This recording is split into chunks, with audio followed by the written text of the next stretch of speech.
अनंत राम जायसवाल जी को याद कर रहे हैं तो हम ये संकल्प लेते हैं कि पुराने समाजवादियों ने, उस पीढ़ी ने जो सपने देखे थे, उन सपनों को पूरा करने के लिए हम लोग काम करेंगे। लोकसभा चुनाव के मद्देनजर आज अखिलेश यादव पीडीए यात्रा निकाल रहे हैं। आज 17 तारीख से यात्रा शुरू होकर 1 फरवरी तक ये यात्रा चलेगी। आप देख सकते हैं कि अखिलेश यादव बस को हरी झंडी दिखाकर ये यात्रा का शुभारंभ किया उन्होंने।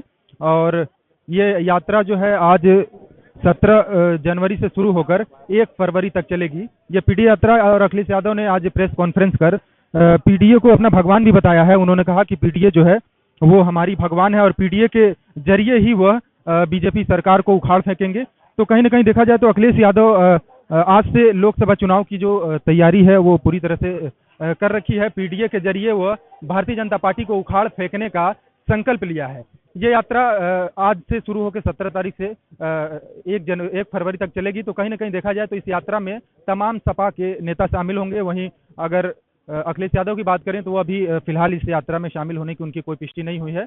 और समाजवादी पार्टी के तमाम दिग्गज नेता इस यात्रा पर में शामिल होंगे और जगह जगह जिलों में ये यात्रा रोकी जाएगी और रोक कर लोगों को अखिलेश यादव की सारी जो रणनीति है लोकसभा चुनाव 2024 को लेकर जनता को समझाया जाएगा, पूरा मोटिव बताया जाएगा कि आखिर लोकसभा का चुनाव समाजवादी पार्टी किस थीम पर लड़ना चाहती है और भारतीय जनता पार्टी को किस तरह से हराना चाहती है। आदरणीय अवधेश प्रसाद जी, पार्टी के हमारे प्रदेश के अध्यक्ष नरेश उत्तम जी,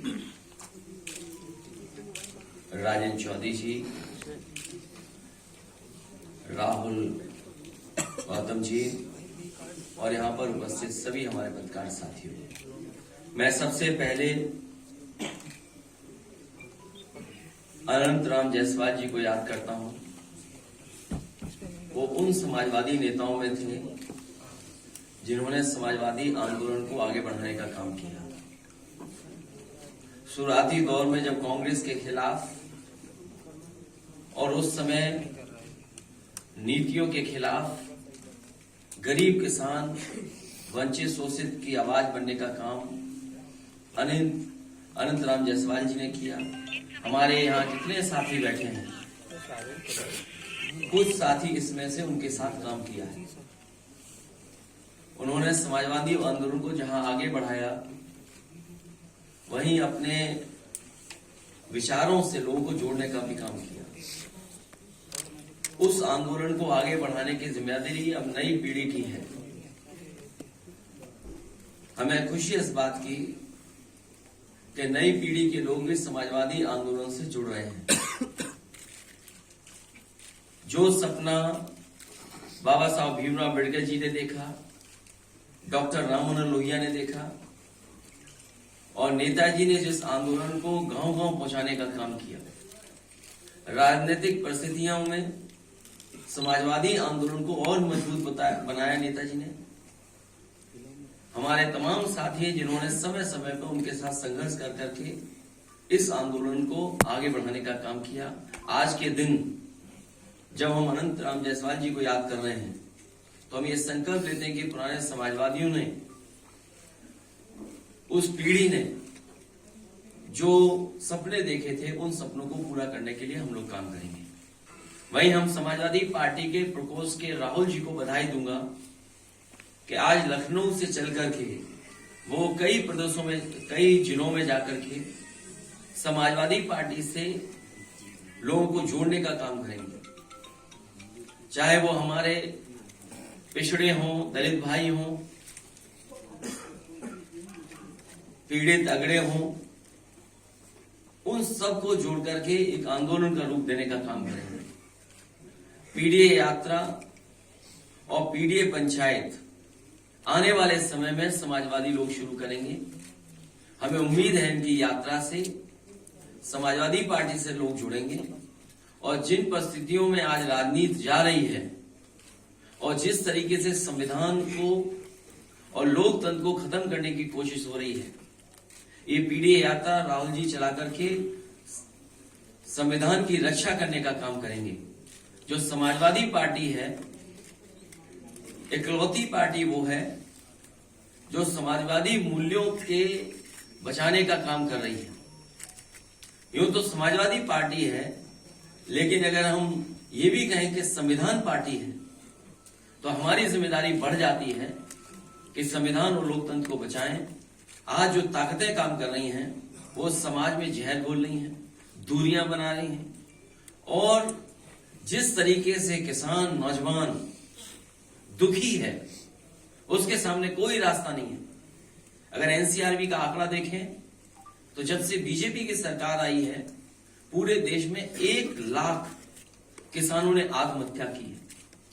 जहां नौकरियों के लिए सपने देखता था नौजवान, मेहनत करता था, पढ़ाई करता था, अब ऐसी परिस्थितियां बन गई, ऐसे आर्थिक नीतियों के रास्ते पर भारतीय जनता पार्टी देश को ले आ रही है कि नौकरियां तो खत्म। इन्हें सदन में खड़े होकर के एक अखबार की कटिंग निकाल करके दिखाया कि समाजवादी सरकार होती थी तो इस तरीके से भर्ती की हेराफेरी हुआ करती थी, और उन्होंने भाषण में कहा कि 46 में 56 एसडीएम हो गए थे। वो उस दिन से लेकर के आज दिन तक कई मौकों पर सदन में आपके बीच, जनता के बीच मैंने पूछा कि वो 46 में 56 वाली सूची कहां है। न स्पीकर ने सदन में सहयोग किया विपक्ष का, और न ही सरकार ने कोई उसमें स्पष्ट जवाब दिया। केवल एक बात नहीं, इसके साथ साथ दूसरा, हालांकि बहुत सारे लोगों के लिए महत्वपूर्ण सवाल नहीं है, बहुत से लोग इस सवाल को नहीं छूते हैं, सांड को लेकर के मैंने बाकायदा सूची दी, और माननीय हमारे आदरणीय अवधेश प्रसाद जी बैठे हैं, इनकी विधानसभा में तो सबसे ज्यादा लोगों की जान गई होगी। आपने, हमने और काफी माननीय सदस्यों ने खड़े होकर के कहा कि बताइए समस्या का समाधान क्या है। न सूची का पता लगा, और आपको याद होगा जब स्टेट को लेकर के तमाम आंकड़े पेश किए गए और सरकार से जवाब मांगा गया कि जो पैरामीटर्स हैं हेल्थ के, पैरामीटर्स हैं भुखमरी के, पैरामीटर्स हैं बेरोजगारी के, पैरामीटर्स हैं स्वास्थ्य के, उसका सरकार जवाब दे। हमने नीति आयोग का और एक प्रतिष्ठित मैगजीन का और एक प्रतिष्ठित संस्था के आंकड़े दिए तो सरकार जवाब नहीं दे रही। तो ये लोकतंत्र की परंपराओं की धज्जियां उड़ा रही है। सरकार, स्पीकर नहीं चला रहे हैं सदन, उसमें भी मुख्यमंत्री जी चला रहे हैं सरकार और सदन। इसीलिए हमें उम्मीद है कि इस यात्रा के माध्यम से लोकतंत्र की रक्षा का संदेश गांव-गांव जाएगा। जब लोकसभा में इतने सांसद निकाल दिए गए हो, कई सौ सवालों का जवाब न दिया गया हो, तो इस सरकार से क्या उम्मीद करोगे? आप देख सकते हैं आज से ये यात्रा जो है लखनऊ से शुरू हुई है, और ये बस जो है लखनऊ से शुरू होकर आज 17 तारीख से 1 फरवरी तक ये यात्रा चलेगी। और अखिलेश यादव ने इस यात्रा को हरी झंडी दिखाकर पार्टी कार्यालय लखनऊ से रवाना करेंगे, और अखिलेश यादव के साथ तमाम समाजवादी पार्टी के दिग्गज नेता जो है यहाँ पर मौजूद हैं। आप देख सकते हैं कि अखिलेश यादव के साथ कई दिग्गज नेता भी यहाँ पर मौजूद हैं। तो ये यात्रा जो है आज से शुरू होकर 1 फरवरी तक यात्रा चलेगी। कैमरामैन संजय पाल के साथ Asif Khan, news for nation, Lucknow.